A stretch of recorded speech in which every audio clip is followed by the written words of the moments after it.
In this presentation, we're going to work a practice problem in Excel comparing and contrasting the equity method versus the fair value method. Get ready to account with advanced financial accounting.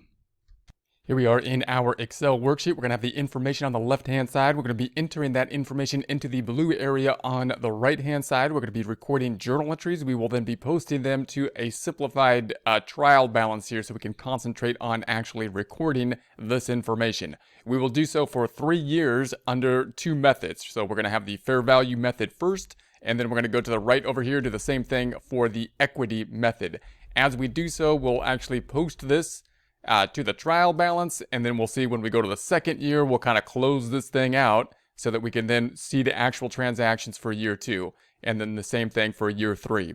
This is something that I think is missing most of the time when you see this stuff in practice. It's really nice to see how it might kind of play out in terms of actually posting things rather than just seeing a table. And once you have the concept down, then of course you could build a table to just focus in on one thing. But I think the balancing concept, looking at the journal entries, as you think through this process is useful. Okay, so we're going to go back over here. We're going to say P purchases S 30% interest. So we have one company purchasing another company. They're purchasing a 30% interest. Now, normally if you purchased a 30% interest, unless it was to say otherwise, we would assume equity method because we're over the 20% threshold, but not over the 51%. However, here, we want to compare and contrast. So our point here is not to be saying, are we using equity or not? The point here is to say, let's run this as if we were using the fair value and then using the equity.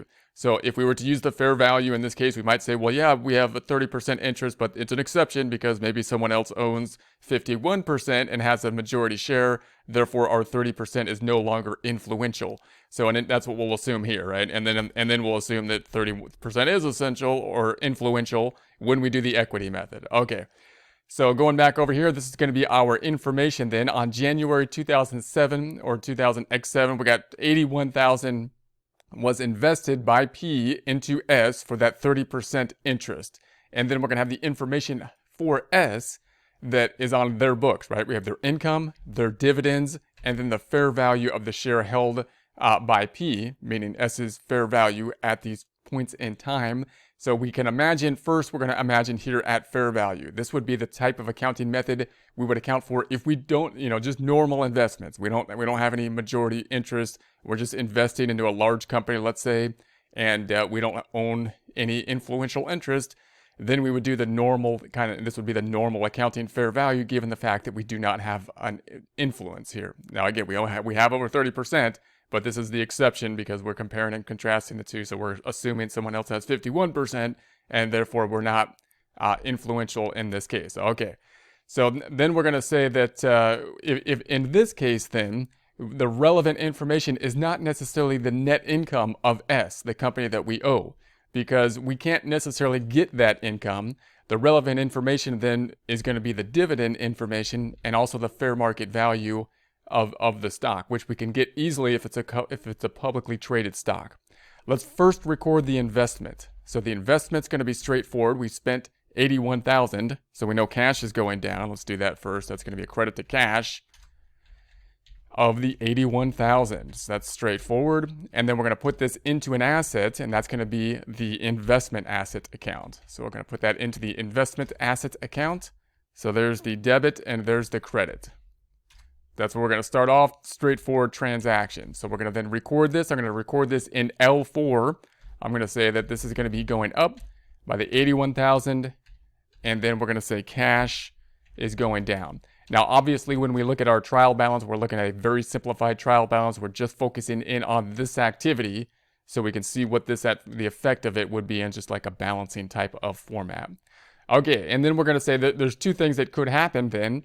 We might get dividends throughout the year, and then we have the market value that we can adjust for basically at the end of the year, typically the end of the period, let's say the end of the year.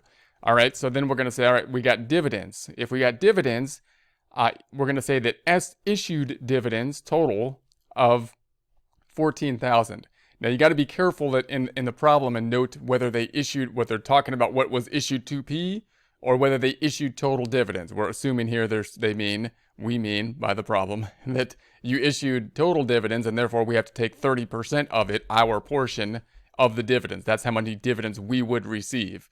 All right, and also note that they might say that you should be debiting when they declared it, which would be dividends receivable. I'm just going to record it into cash here. So we're going to say, all right, let's record it when we get the dividend. So I'm going to say we got cash for the dividend because we're going to get money. Right? We got money. And then I'm going to say that we have the dividend of the 14,000 for 2000 x7 times 0.3 or 30%. So 30% of that 14,000. That's going to give us the 4,200. We're going to credit the same amount here. So 4,200, 4,200. And then the other side is going to be to dividend income.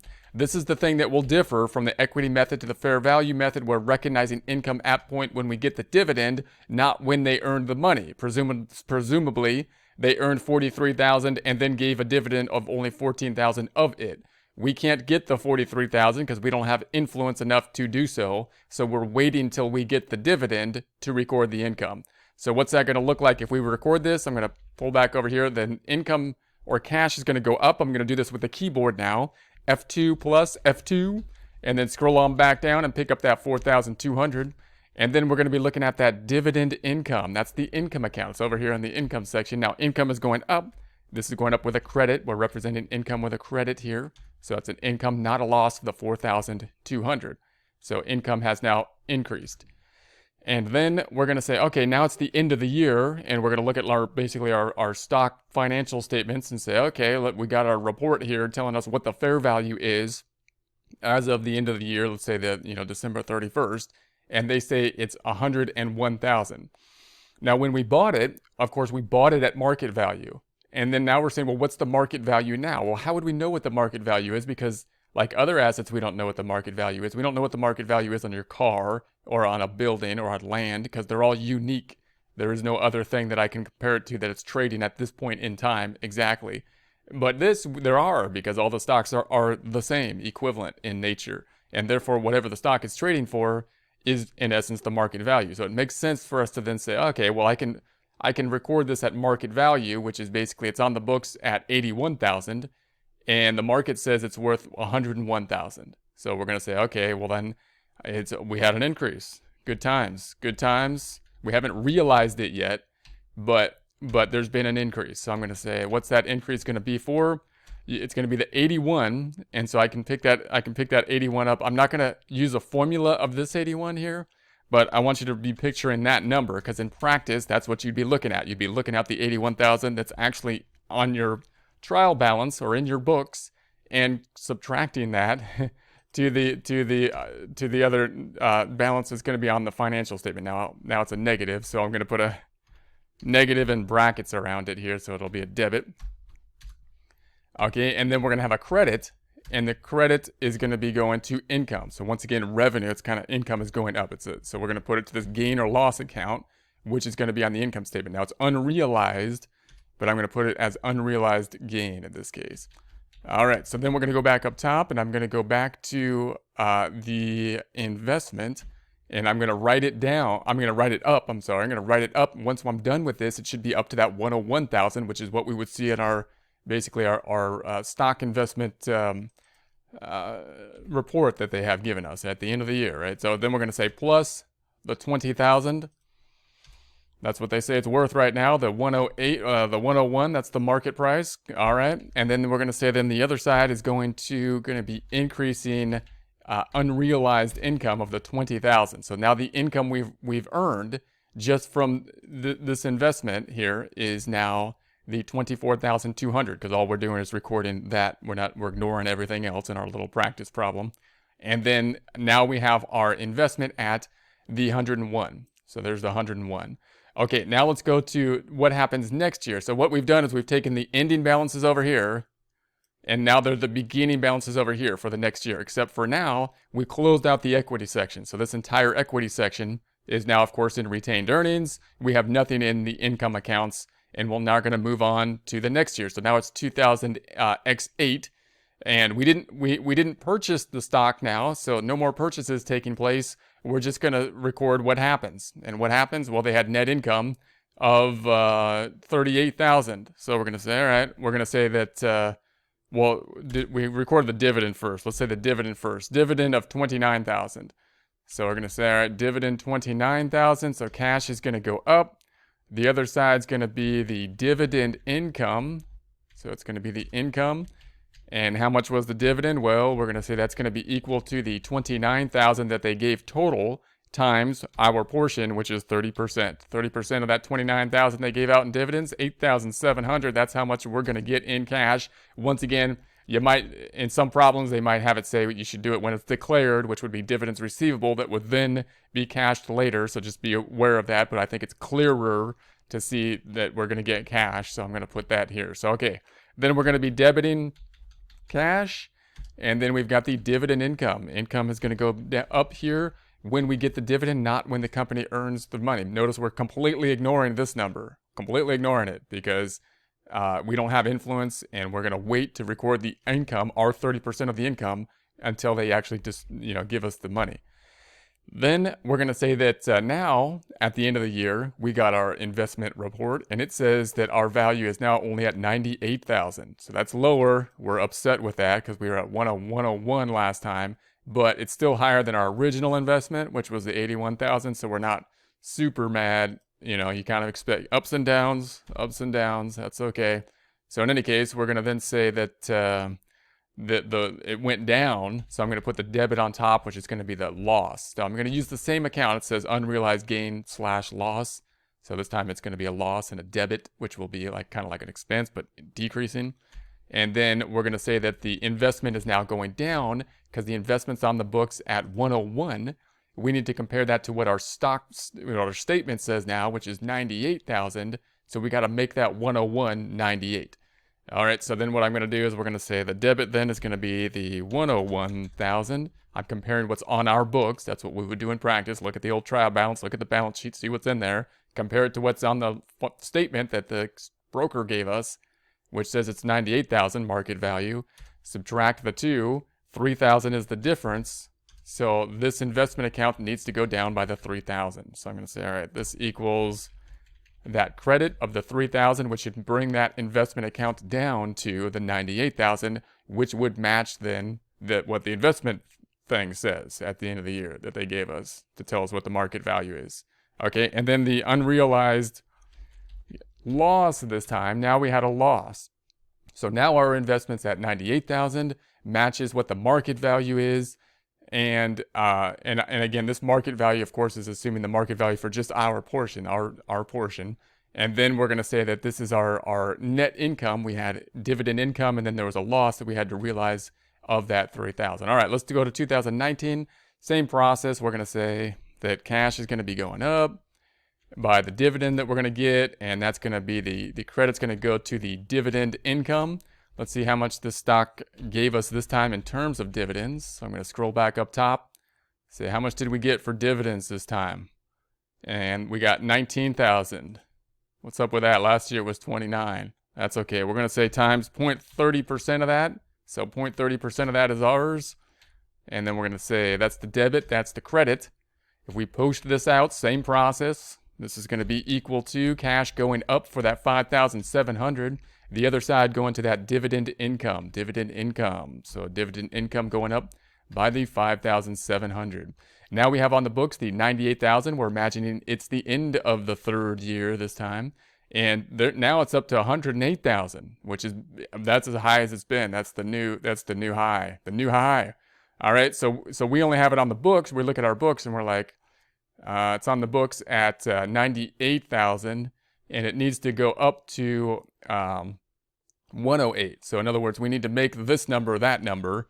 We need to make our book number match the financial statement number that we got from the broker. So we need it to increase. So we're going to be debiting it.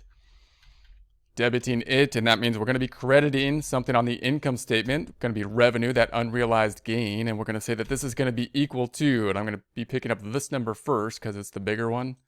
And then say minus.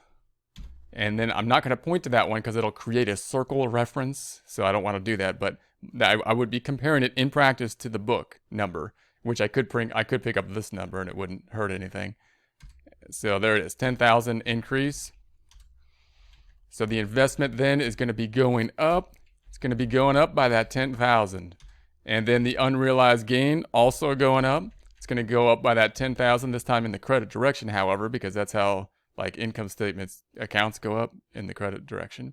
So then we have that. There it is. So now we have it on the market basis here, and then the gains that resulted from this. All right, let's do the same thing and assume that now that 30% represents a significant influence, as it typically would, as 30% would typically indicate, and use then the equity method. Okay, I'm going to hide some cells, and I almost forgot to tell you that I was going to do that. So because you're going to want to do this too, because it'll make it easier. We're going to hide the entire columns from F over to M. And that'll allow us to work side by side with the data and just do the same thing with the equity method. Then you can open them back up and compare and contrast. So I'm going to put my cursor on the F so you can see the drop down here. Hold down the left click, drag on over to N, so F to N, let go, right click on that selected area, and we're going to hide it so that we can no longer see it. It's been hidden from view. All right, and then we're going to do the same process this time, though, with the equity method. So now we're using the equity method. So the first transaction is going to be the same. First thing's we bought 81,000 in the first year. So same thing here because it's a market transaction. And so you would think the market, if it's an arm's length transaction, two people negotiating over the price, that would be a fair way to record it on your initial transaction, you would think. So I'm going to say investment is going up, cash is going down.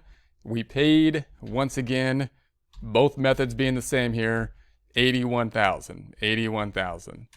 Let's go ahead and post this out. We're going to say cash then is going to be going down, just like it did before. This looks really the same. This looks similar because it's totally the same.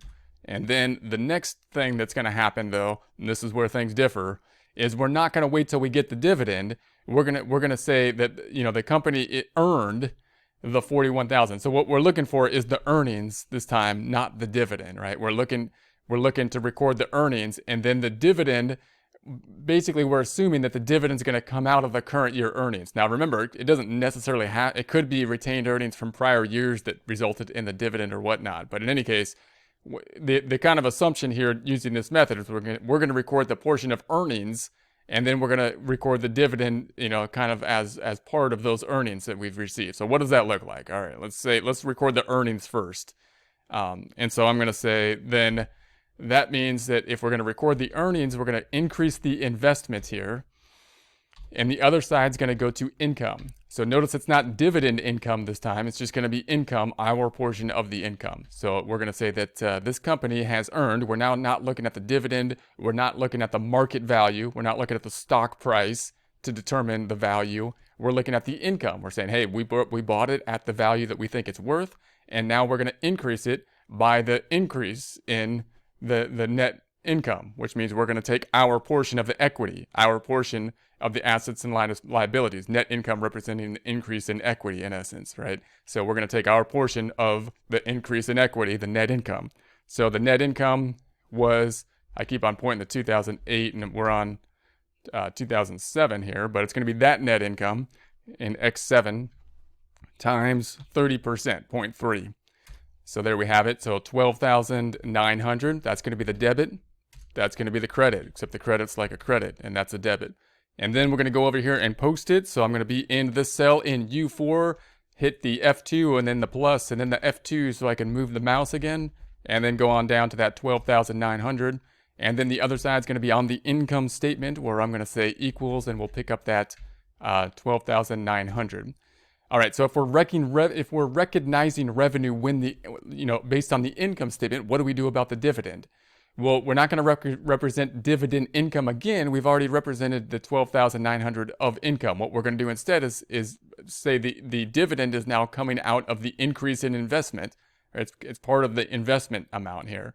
So what happens when we get a dividend? Well, eventually we're going to get the cash because now the other company is giving us money. So we're going to get cash, and that's going to be going out of now the investment. So we're not going to record the credit to income, but rather decreasing the investment. So the dividend then is going to be equal to, we're going to get that 14,000 times 0.3, 30% being our share of the dividends that we will be receiving.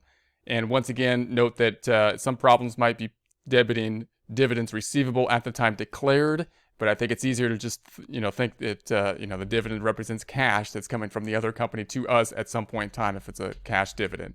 Okay, then we're going to say that we are in U3, where I'm going to say F2 and then plus and then F2. Scroll on back down. We're going to be picking up that 4,200. Then on the other side, we want to be in the investment in S. I'm going to say F2 plus F2. And then we're going to go on down and say the investment then is decreasing. Decreasing in the investment. There we have it. Now you'll note that this 89,700 does not represent the 101,000 that we might get on our broker statement at the end of the year. So the broker statement here, representing the market values, what the market is saying at that point in time, the thing is worth based on trades. And that's not what we're going on, because that would be relying on an external source. Instead, we're kind of relying on the internal source, which means we negotiated the price of the 81,000, and then we're representing our portion of the equity that has been earned. So we're ignoring then that basically the market price, the swings in the market are not the thing that are determining the price, but rather, our portion of the equity, our portion of the earnings. So this thing down here, we still would probably get from our broker, the statement telling us what the market price is and whatnot, but that's not what is driving what this number should be, because instead we're increasing by the amount of equity minus the amount of dividends that we got. All right, let's go to 2000 X8. Same process where we're going to take the ending numbers, bring them over to our beginning numbers, except of course the retained earnings represents, all of the blue accounts, equity and income, because it's closed out in the closing entries. And now we're here. All right, same process is going, except we're not going to have the first thing happening here. We're still going to have the second journal entry where the investment is going to be increasing by the amount of net income, our portion of equity that is increasing, and then the income in S is going to be increasing. And we're going to say on the debit side, on P13, that will be equal to, we're going to be picking up the income of that 38,000 times 0.3, 30% of the 38,000. That will be the debit, and yes, that will, of course, be the credit as well. Then we're going to go back on over and post this out, so the investment is going to be increasing. Let's bring that on over here to U14. U14 equals the increase in the investment of the 11,400. Then we have the income in S. That's going to be a credit. That's going to be income going up.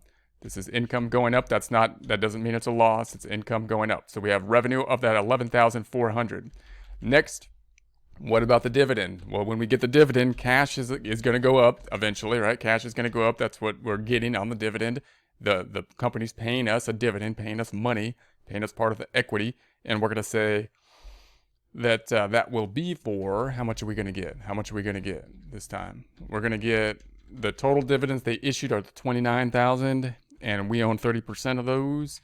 So we're going to be getting the 8,700, 8,700. Now the other side of this is not income here, but rather decrease in the investment, because again, we're assuming that basically the investment represents the increase in the equity value, assets minus liabilities, the dividends representing giving some of that, earnings, the retained earnings, back to us. So we already represented our portion of the increase in the equity, and now we're getting some of that equity given to us. So we're going to decrease that. So let's do this. Cash up top, it's going to be going up. And then we've got the investment, double clicking on the investment and saying plus, and then the 8,700 going back down. Once again, noting this 92,000 does not represent what would be on the market financial statement that we would get at the end of the year from our broker possibly. And it doesn't, because the market is dependent on the market, and we're depending on basically the equity, our portion of the equity to calculate here. So the market swings up and down in different ways. Doesn't mean one's, the value of one is necessarily more right or wrong or whatnot, but we're basing this on our portion of the equity. Okay, so then let's do this again. We're going to take our ending balance once again, and that'll be our beginning balances down here, except of course the retained earnings is now closed out. So all the blue accounts up top are now in one blue account down below, in the light blue, because that represents the equity section. So we're going to have the same process. We're going to say that the investments are going to be going up. the income is going to be going up. Not dividend income, but income in S is going to be representing our portion of S's net income. So then I'm going to say equal and scroll back on up. And we're going to be picking up then the net income of the 59,000, our portion of it, multiplying times 0.3. 30% of 59,000. 30% of 59,000, 17,700. That's how much we get. That's pretty good.